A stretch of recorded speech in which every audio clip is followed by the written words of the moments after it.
नमस्कार। आप सभी का एक बार फिर से स्वागत है हमारे चैनल दुर्गा भक्ति मार्ग में। आज मैं आप सभी को सुनाऊंगी धर्मराज जी की कहानी। एक गांव में एक बुढ़िया माई रहती थी। उनके 2 बेटे और 2 बहुएं थी।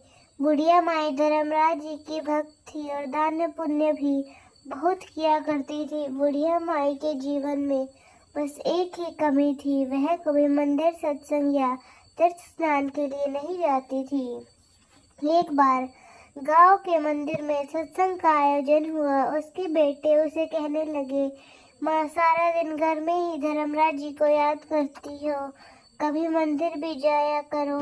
गांव के मंदिर में सत्संग हो रहा है, कभी तो सुनाया करो। बुढ़िया माई कहती है, हाँ बेटा आज जाऊंगे। ऐसा कहते कहते उसने पूरे दिन कर दिए। सत्संग के आखिरी दिन बेटों ने कहा, माँ आज तो कथा की समाप्ति, आज तो कथा सुनाओ। बेटों की बात सुनकर बुढ़िया माई ने कहा, हाँ बेटा आज जाती हूँ। और जाते जाते बुढ़िया माई ने इतनी देर कर दी कि अंतिम दिन की कथा भी समाप्त हो गई।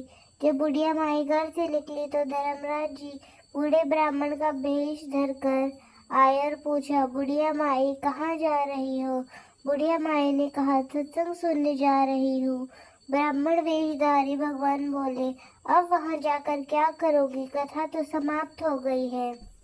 वह बोली, घर से निकली हूँ, अब तो जाकर ही आऊंगी। भगवान ने कहा कि वहाँ जाकर क्या लाओगी? बुढ़िया माई बोली, कुछ नहीं मिला तो पंडाल में से कुछ उठा लाऊंगी। भगवान बोले, वहाँ तो मिट्टी की ईंट लाएगी, मैं तुम्हें सोने की ईंट देता हूँ, इसे लेकर अपने घर जा। बुढ़िया माई ने ईंट ले ली और उसको लेकर अपने घर की तरफ चल पड़ी। रास्ते में बुढ़िया माई सोचने लगी, यदि मैं घर लेके जाऊंगी तो बहू या बेटे आपस में लड़ेंगे, इसलिए मैं इसे घर के बाहर आंगन में ही दबा दूंगी। ऐसा सोचकर बुढ़िया माई ने वह सोने की ईंट घर के बाहर आंगन में ही दबा दी।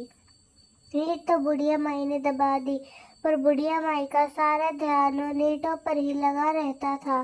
खाती पी लेती और जाकर उसी जगह पर बैठ जाती जहाँ सोने की ईंट दबाई थी। बेटे माँ से पूछते कि माँ आजकल तुम पूरा घर छोड़कर यहाँ क्यों बैठ जाती हो? तो बुढ़िया माई बोली कि मैं तो ऐसे ही बैठ जाती हूँ, आते जाते को देखती रहती हूँ और ऐसे ही थोड़ा समय बीतता।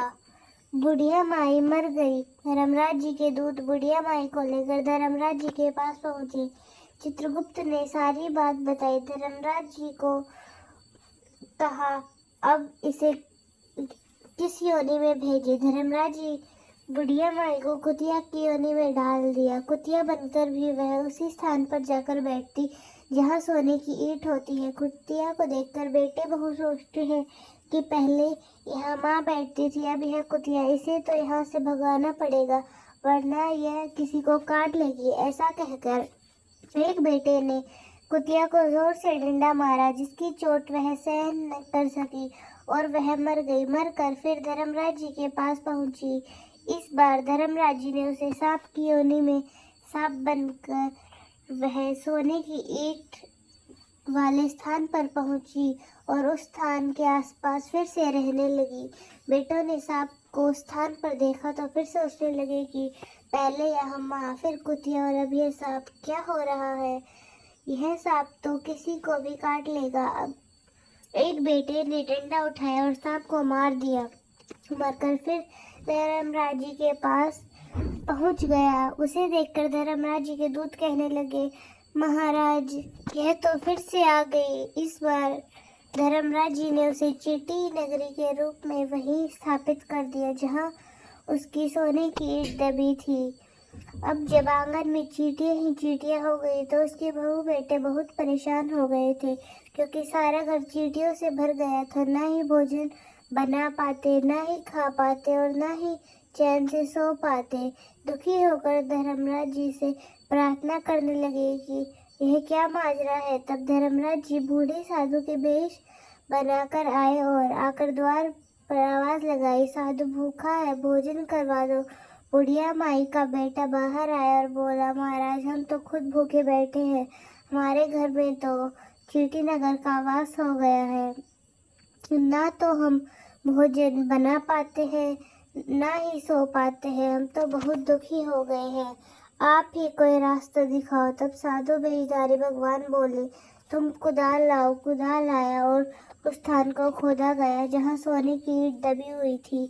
ईंट निकाल कर साधु बेशधारी भगवान ने ईंट के 2 टुकड़े कर दिए और उन दोनों को एक एक टुकड़ा दे दिया और कहा, अब तुम अपनी माँ के नाम से दान पुण्य करो, तब चींटी नगर यहाँ से चला जाएगा।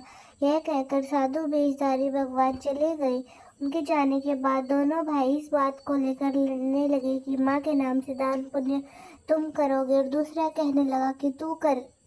दोनों में से किसी ने भी कुछ दान पुण्य नहीं किया, इसलिए चींटी नगर जो के तो बनी रहे। उनके घर में रहना भी बहुत मुश्किल हो गया, ना तो खा पाते ना ही पी पाते और ना ही चैन से सो पाते। कुछ समय बाद धर्मराज जी फिर से साधु रूप धर उनके घर में पहुंचे और भोजन के लिए पुकारा। बुढ़िया माई के दोनों बेटे बाहर आए और कहा, महाराज हमारे घर की हालत तो वैसी की वैसी ही है, यह चींटी नगर जो गया तो बना हुआ था। साधु ने उन्हें कहा, जाओ जो ईंट के टुकड़े मैंने तुम्हें करके दिए थे वो लेकर आओ। दोनों ने सोने की ईंट लाकर साधु बाबा को दे दी। तब साधु रूपी धारी भगवान ने उनमें से एक एक टुकड़ा और किया और कहा, अब इसे बेचकर जो भी धन तुम्हें मिले उससे अपने इनाम के नाम से दान पुण्य के कार्य करो। इस चींटी नगरी पर दाना डालो, शक्कर आटा डालो। यदि ऐसा नहीं करोगे तो तुम्हारी माँ को मुक्ति नहीं मिलेगी और यह चींटी नगर ऐसा ही बना रहेगा। तब दोनों बेटों ने अपनी माँ के नाम से दान पुण्य के कार्य किए। चींटी नगरी में आटा डाला और दान किया और देखते ही देखते वह चींटी नगरी वहां से चली गई। बुढ़िया माई को मुक्ति मिल गई और अपने बेटे बहू को आशीर्वाद दिया। बुढ़िया माई प्रभु के धाम चली गई और इस प्रकार आप उनके घर में कोई पीड़ा या संकट नहीं रही। आर्थिक परेशानी आए, कर्ज की समस्या हो, घर में बरकत ना होती तो चींटी नगरी में नियम से शक्कर आटा मिला देती, अवश्य लाभ होता। तो दोस्तों कैसी लगी आपको हमारी आज की कहानी? कमेंट्स में ज़रूर बताएं। धन्यवाद।